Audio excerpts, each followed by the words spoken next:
Yo les gens, c'est Caro, j'espère que vous allez bien, comment ça va super bien. Écoutez, aujourd'hui on se trouve pour une autre vidéo très spéciale où on va parler de la saison 5 de Fortnite.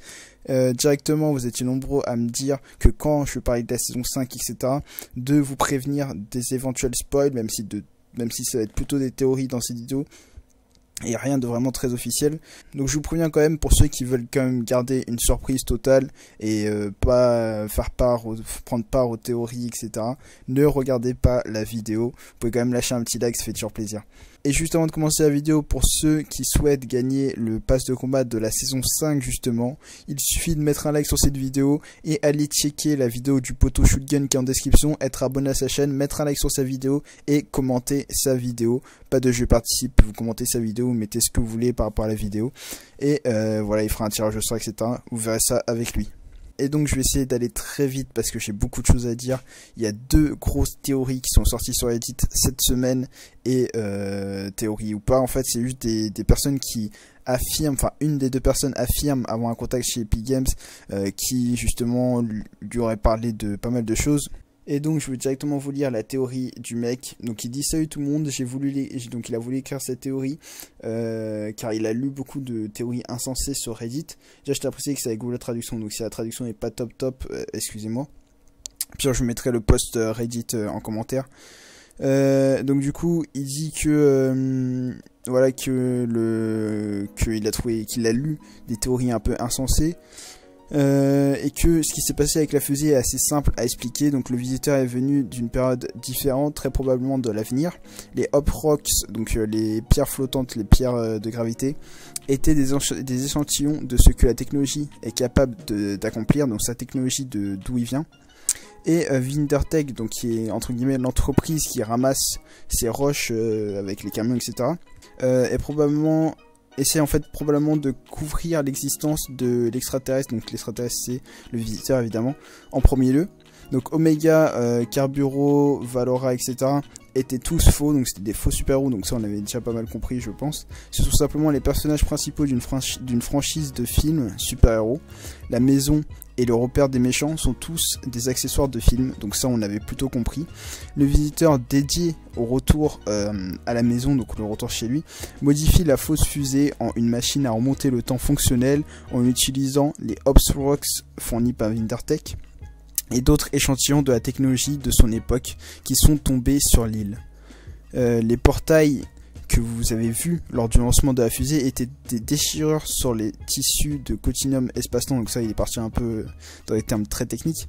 Le visiteur a fait plusieurs boucles à travers l'île pour obtenir assez de vitesse pour déchirer de nombreuses couches de tissus, etc. Enfin bref, la conclusion c'est que le visiteur en fait a déchiré entre guillemets l'espace-temps et a créé une brèche justement spatio-temporelle.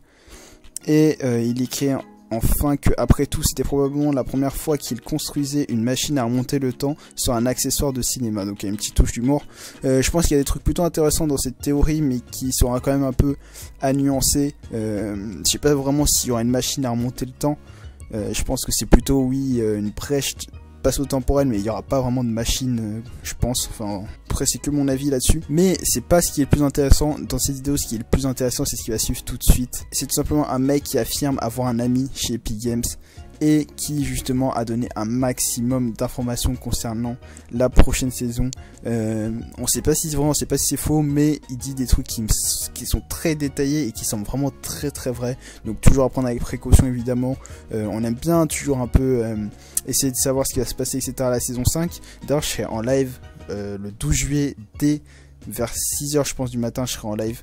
Donc soyez présents le 12 juillet, on sera là pour la saison 5. On va faire un gros live, il y aura plein de V-Bucks à gagner, il y aura plein de passes de combat saison 5 à gagner certainement. Donc soyez présents. Et donc le gars ce qu'il dit sur la saison 5 c'est que tout simplement Lonely Lodge qui actuellement il y a un portail à Lonely Lodge, je sais pas si vous avez remarqué, donc il y a des portails un peu partout sur la map, donc je pense que vous avez certainement croisé quelques petits portails. Et ces portails en fait ils aspirent les objets de la map. Donc lui ce qu'il dit c'est que Lonely Lodge va disparaître et laisser place à des tours. Et qu'il y aura en fait de plus en plus d'empreintes comme on peut voir vers Crazy Groove. Donc des empreintes d'espèces de dinosaures. Pas des dinosaures, ouais c'est des empreintes de dinosaures en vrai. Donc bref des grosses empreintes. Il y en aura de plus en plus et il y aura plus de végétaux. Et que justement Lonely Lodge va devenir Jurassic Jungle. Pourquoi est-ce que ça paraît vrai? Déjà rien qu'à cette première phrase qu'il a écrit, c'est parce que il a bien dit que la ville allait devenir Jurassic Jungle. Et en tout cas, si il a fait attention à ça, c'est qu'il est vraiment très fort dans son mensonge, mais ça paraît vraiment vrai, je vais vous expliquer pourquoi. Dans toutes les villes sur Fortnite, toutes les villes, le nom des villes en fait, les initiales plutôt, c'est toujours une double lettre. Donc on a par exemple Tilted Tower, donc c'est T et T, Tilted et Tower. On a Lonely Lodge, c'était L et L, etc. Donc vraiment toutes les villes de Fortnite ont des initiales doubles en fait. Et là il a bien dit Jurassic Jungle, donc il a pas dit un nom pif, il a bien réfléchi à ce nom, ou alors c'est que ça va vraiment être le nom Jurassic Jungle. En tout cas c'est très fort de sa part, je viens de le remarquer là en lisant, et ça peut s'avérer vrai du coup. En tout cas très fort de sa part. Ensuite il nous parle du motel où aussi il y a un portail évidemment, il dit pas des trucs vraiment au hasard le mec, ça semble vraiment vrai. Et il dit que le motel va se transformer en gros en Wild West, donc c'est un peu à l'ancienne. Pour ceux qui connaissent les films un peu du Far West, etc. Donc une ville un peu dans le style, qui aura des animaux, donc ça je vous en parlerai un petit peu plus tard. Donc il y aura des animaux, et que le stade va se transformer en une pyramide, il y aura un sphinx, des dunes de sable, etc. Il y aura des chameaux aussi apparemment aux pyramides. Que Mostimir va se transformer en un Pirate Point, donc il écrit ça. Un Pirate Point, c'est-à-dire un endroit où il y aura simplement des bateaux de pirates, etc. Et ça sera un lien avec justement le thème du Battle Pass de la saison 5 d'après lui.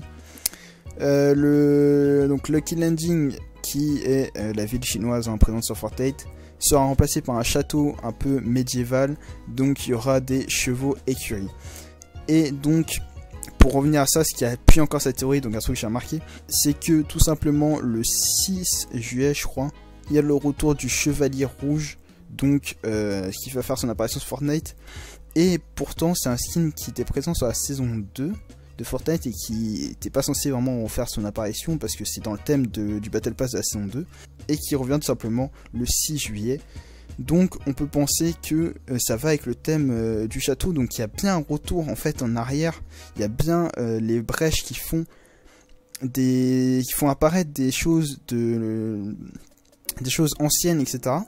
Et qui peut-être, donc ça c'est un peu ma théorie, je pars un peu loin peut-être, mais que peut-être le shop aussi est impacté là-dessus, et donc pourquoi pas on a un retour des squelettes, etc. Bon ça je dis ça, mais je pense qu'il faut revenir à Halloween, hein. Mais pourquoi pas un retour des anciens skins, comme justement la chevaleresse qui est de retour dès le 6 juillet. Donc il nous parle également d'écurie, donc il y aura des chevaux apparemment à cet endroit-là. Ensuite, il dit qu'il y aura un T-Rex à Jurassic Jungle. Donc justement, un T-Rex, c'est pour ça qu'il y aurait des empreintes partout. Donc ce serait plutôt logique. Et pour ce qui est du Battle Pass, il dit que le dernier skin serait tout simplement un skin de pirate. Donc un pirate assez badass d'après ce que j'ai pu comprendre. Et dans les premiers skins, il y aura le skin explorateur, donc un aventurier. Tout simplement, je pense avec un chapeau ou un truc comme ça. Donc voilà, c'est tout pour son post Reddit. Je retiens à préciser que tout ce qu'il dit n'est pas confirmé, mais ça semble vraiment terriblement vrai. Et ça peut envisager un truc très lourd. Donc je vous ai déjà fait une vidéo un peu sur le sujet du thème de la saison 5, où en fait, du coup, je pense que ça tournera vraiment autour de l'Égypte, les Romains, la Grèce, les pirates, etc. Donc ça tournera autour de tout ce qui est un petit peu ancien comme ça, et qui finalement viendrait de toutes les brèches qui se trouvent sur la map. Et on aurait tout simplement des apparitions de choses anciennes et l'aspiration de choses modernes qu'on a actuellement. En tout cas, si vous êtes d'accord avec tout ça, n'hésitez pas à le dire en commentaire, même si vous n'êtes pas d'accord. Si ce n'est pas déjà fait, pensez à vous abonner, ça fait super plaisir, c'est gratuit. Après, si vous voulez pas le faire, c'est pas non plus obligatoire. Mais si vous voulez continuer à voir les vidéos et être tenu au jus de toutes les nouveautés sur Fortnite et de tout ce qui va se passer, activez les notifications et abonnez-vous. Mettez un énorme pouce bleu si la vidéo vous a plu. Et sur ce, c'était Cario, peace et Jean, à la prochaine, bye bye. Ah oui aussi, je vous laisse avec un trailer fait par un fan, donc je vous mettrai une petite partie du trailer, 20 ou 30 secondes je pense, et le reste sera en description. Donc là, sur ce, bonne fin de vidéo.